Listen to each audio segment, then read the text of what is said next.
Okay, we're gonna stuff some summer sausages today. We're gonna cook them up. There we've got our fibrous casings. This is a 2 3/4 by 20 inch, I think it is. The filled capacity is about 3 pounds. Here we have 12 pounds of sausage. I'm gonna put the casings in the pot of water for at least an hour, soften them up, get them ready to go. We'll come back over to here. We're gonna run the stuffer, then we're gonna take them right over to here to the oven. We're gonna cook them up. Okay, I've got my pot on the stove. You don't really need to boil these things, but I like to have them heated up. I like to add a smidgen of salt. Doesn't really hurt. What it does is a little salt will inhibit the growth of things. Hopefully my sausages won't have anything growing on them, but it's not a bad idea. Put a little salt to your water, doesn't hurt a thing. And then we'll add the sausage casing. Okay, we've got our casings in the salt water. Got them down.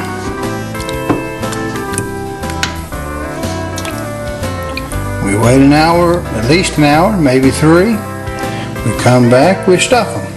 Okay, I'm set up, ready to start stuffing. What I do is I cover the field I'm going to work in with throwaway plastic, just because it makes it neat and clean and sanitary. I've got my hog rings and my pliers ready. I've got the stuffer cleaned and ready. It's not a very expensive one, but this is a vertical stuffer. It's got a pot you put the meat in. The piston drives down when you turn this little gear here by means of the handle. The gears are nylon. They're not the most sturdiest materials, but no more sausage than I do. It works pretty well. Alright, we're going to put the meat in the stuffer. Pick it up. All of this won't fit because it's a 5-pound stuffer with 6 pounds of meat. So we won't get as much of it in there as we can. Hopefully we'll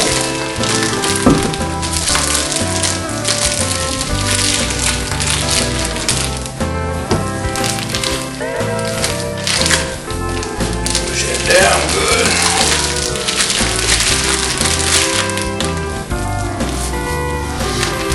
Okay. It just goes right up in here like that. When I push it down, I try to make sure we don't have any air pockets in it. Okay, there we go. We're ready to put the casing on. Okay. I have the unit clamp down. I'm going to slide a new casing on. I turn the handle, and as it fills in, my tube is not as big as my casing, so what I have to do periodically is I'll have to hand force it down there to make sure it's tight on the casing. These casings are perforated, fibrous casings are perforated, so sometimes you'll even hear a little bit of the air, and if your mixture's real wet, maybe a little bit of water, liquid smoke, or whatever's in your sausage, leak out. Now see how that's kind of wrinkledy? Doesn't mean a thing, because I'm going to take it, and work it through there. Don't know if you hear that. The camera picks it up or not, but squishing that down, making a little air.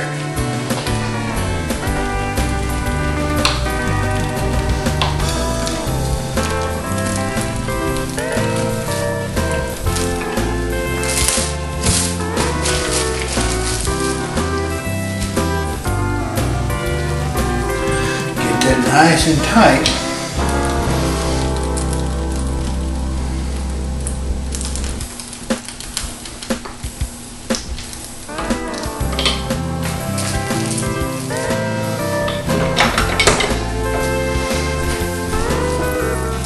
And we do the same thing here.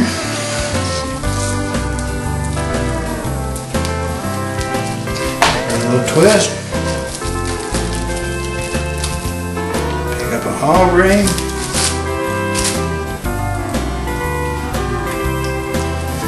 Set it in the pliers. Be very careful you don't break the casing, because I have done that. You make much of this, you will too. It's not a mortal sin. You just have to clamp it below the second time.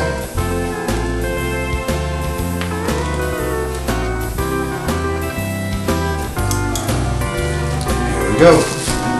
There's two. I will share the recipe with you at the end of the video, but if you'll look, you'll see this is pure all deer meat. There's no hamburger in it. It's just jalapeno and the spices. It's just a very, very simple recipe, and I'll give that to you a little bit later. But here we are. We're filling up the tube again. We're broken into the second 6-pound pack, and we're going to squish us 2 more. Maybe a little bit more. Depends on what's left in the can. Well, here's the bonus. Let's see how much we get out of this batch. The unit will quit pushing after a little bit.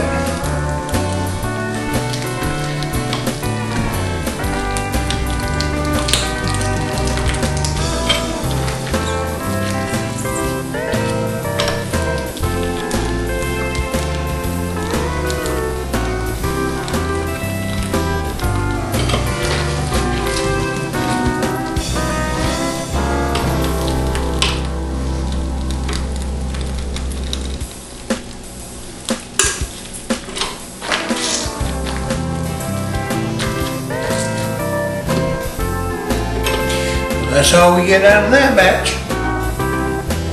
Well, there they are. That's 12 pounds of deer summer sausage with jalapeno. Like I said, the recipe will be available to you. We've got our unit breaking down. We've got it cleaned up over here. And we're ready to go into the oven. The oven is warmed up and up to temperature. We're good to go.